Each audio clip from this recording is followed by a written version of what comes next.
Hello, friends, and welcome back to another episode of Breaking Bread with Fred. My name is Fred, and I'm on a journey with myself to really become a more positive person and the better version or the best version of me that I can be. If there's to be positivity and getting rid of negativity in the world, then I think I need to exemplify what being positive is really all about. In simple terms, I want to be the positivity that I'm expecting from you and from the rest of the world. Now, don't get me wrong. When I say positivity, I am not saying weakness. Positivity, I don't think is synonymous with weakness. When we see things that are wrong, social injustices, we need to stand up for what's wrong and be counted for doing what's right. But we also need to do it based on the positivity that each one of us, me in particular, is really called to do. And as I've been talking about different things on this first leg of this video journey, it occurs to me that one of the things that I need to start working on is really being a more positive person, looking at the glass based on it being half full rather than half empty. And positivity and the attitude is really all about how I start this journey. So today I want to talk about gratitude, being more grateful. I'm not just saying please and thank you. I mean the inherent satisfaction that even in the little things that we have it so much better than we think that we do.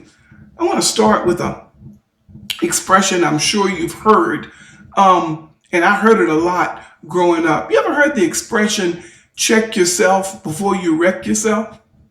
Now, I confess, whenever I heard that statement growing up, I was probably inches, millimeters away from getting a busting or getting in trouble or some severe discipline. My mom or my dad had had enough. And that statement, check yourself before you wreck yourself, was usually the final straw before some corporal punishment was being administered. But what if I told you that could apply to gratitude as well? I mean, think about it like this.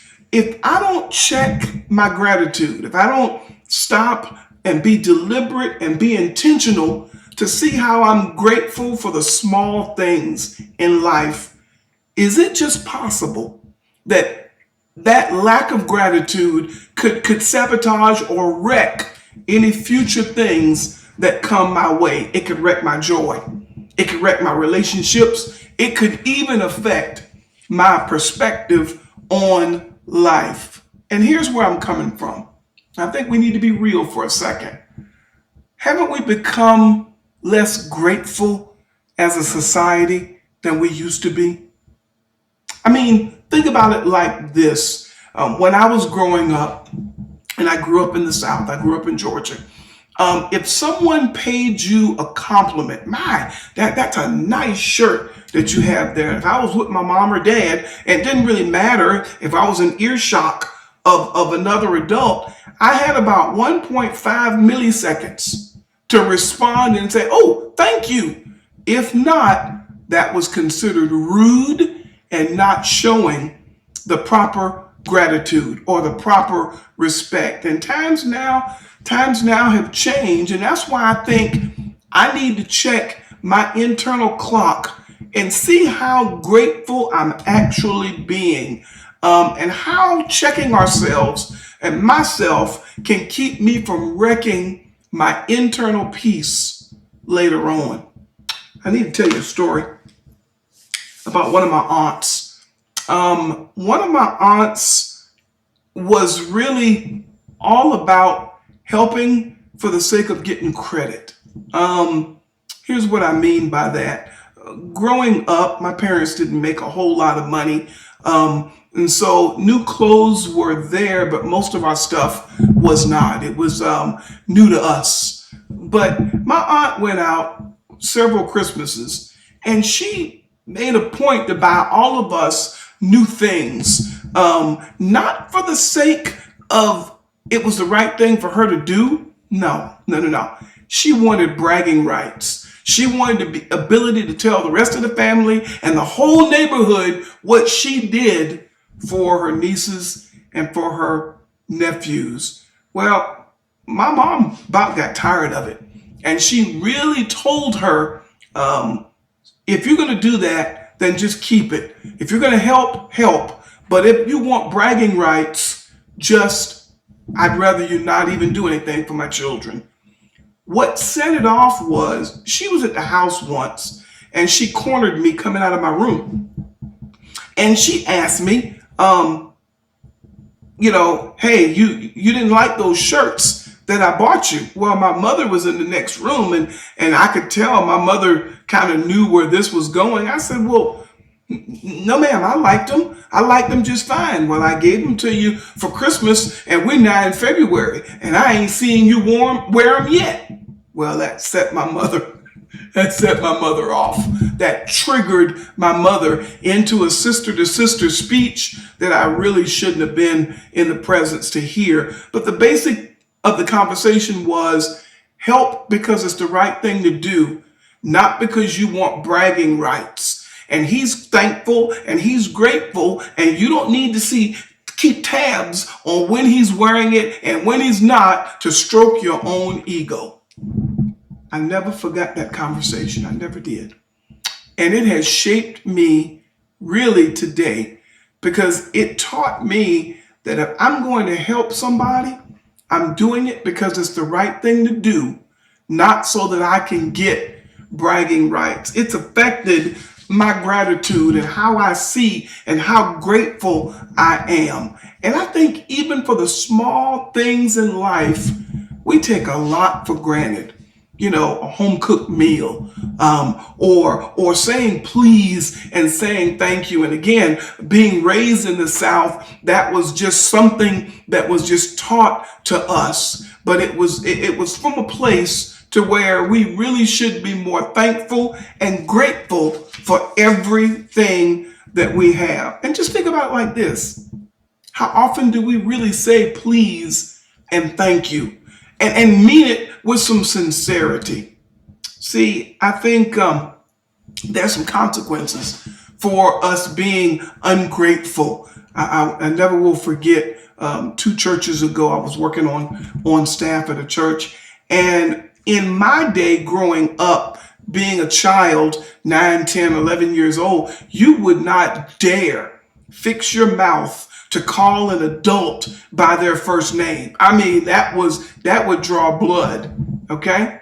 And I was doing something. I was passing by a group of the young people, and one of the children, couldn't have been more than 7, 8 years old, called me by my first name. And it took me back for just a moment. It just let me know, wait a minute, times are different. The parent heard this and obviously corrected the child. But I wonder how that would have went if I wasn't standing there. Would that child have been corrected? See, again, I think there is also a link between gratitude and respect. You do not call an adult by their first name because it is a mode of respect. But times have changed, but they don't have to. They don't have to change. See, when you stop being respectful or grateful, you start to be bitter. You ever known some people that aren't grateful for anything? Check themselves before they wreck themselves.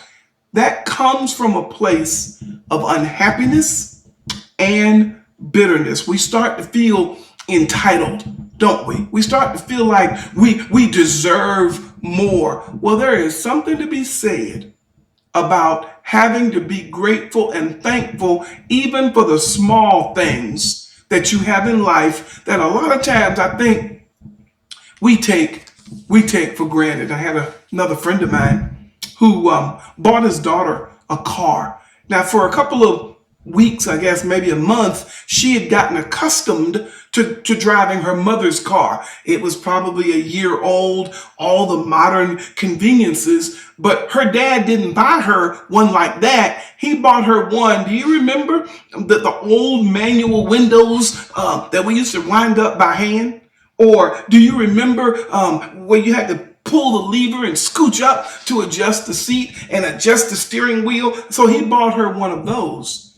And she went to school and he overheard her talking to some of her friends. Hey, you got a new car. Man, you are so lucky. You just, I bet your dad really loves you, because this kid didn't have a car. You know what she said?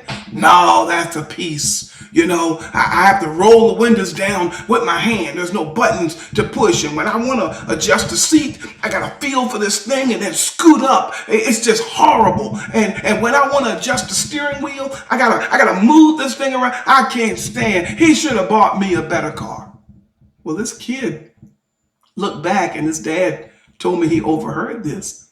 This kid looked back and said, my parents can't even afford to get me a car. And you are blessed more than you know.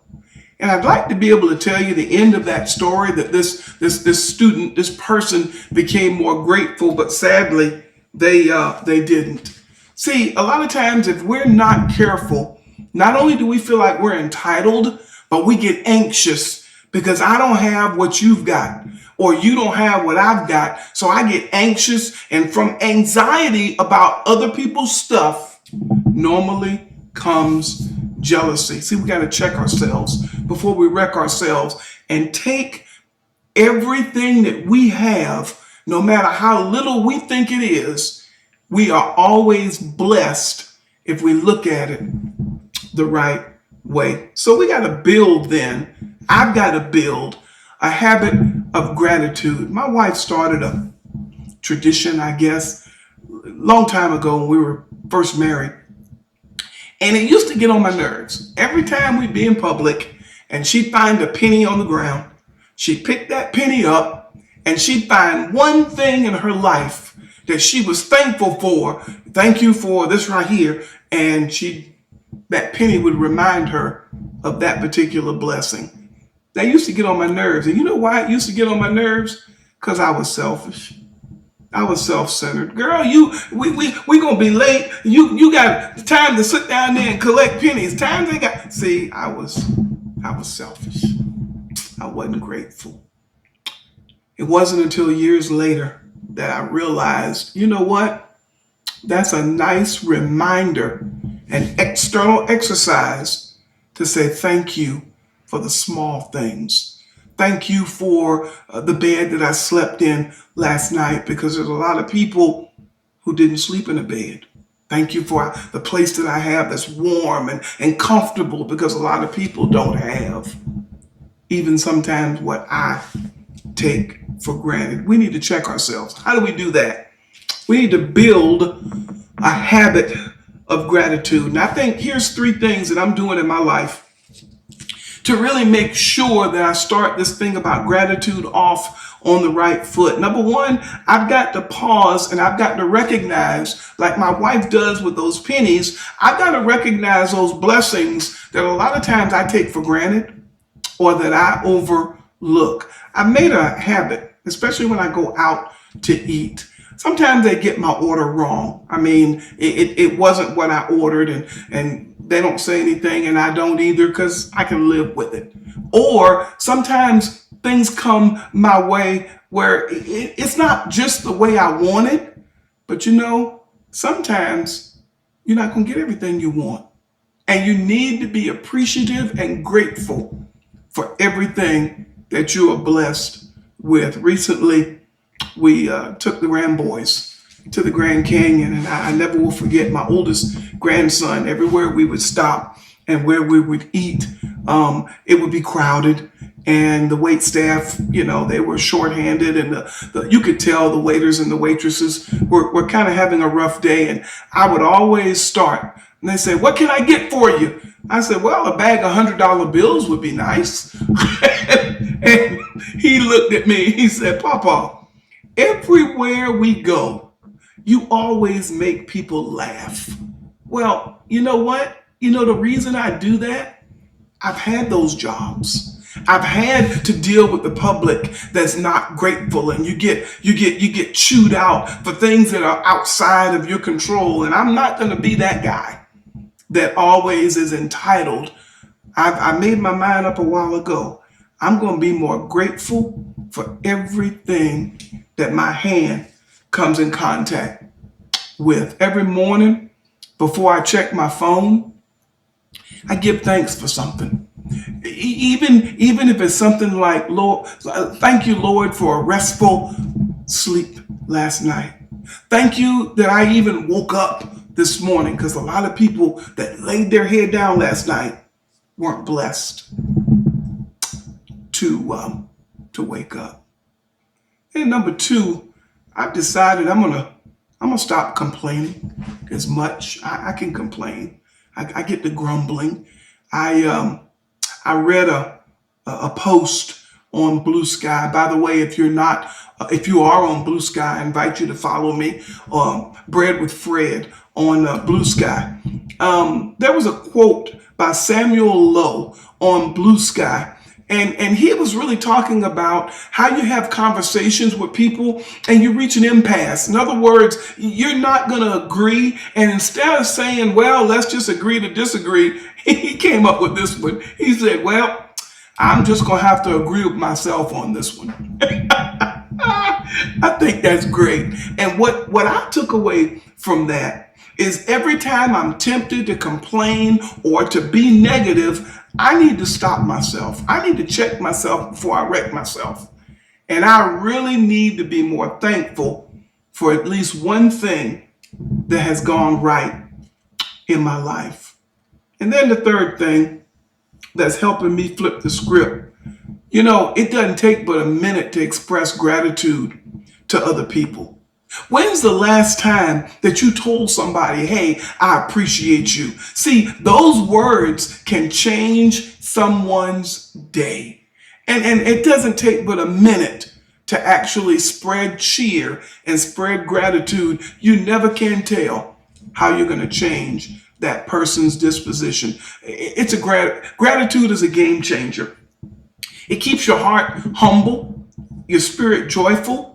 And if we don't check our gratitude, we might just wreck everything else and every other perspective in our life. So let me leave you with this one question. If you woke up tomorrow with only the things that you were grateful for today, what would you still have? That's all the time I have in this episode. If you like this, like and share this video and invite your friends for this dose of positivity along with me on this journey about being a more positive person. Until next time, this has been Bread with Fred, and I bid you peace. Farewell.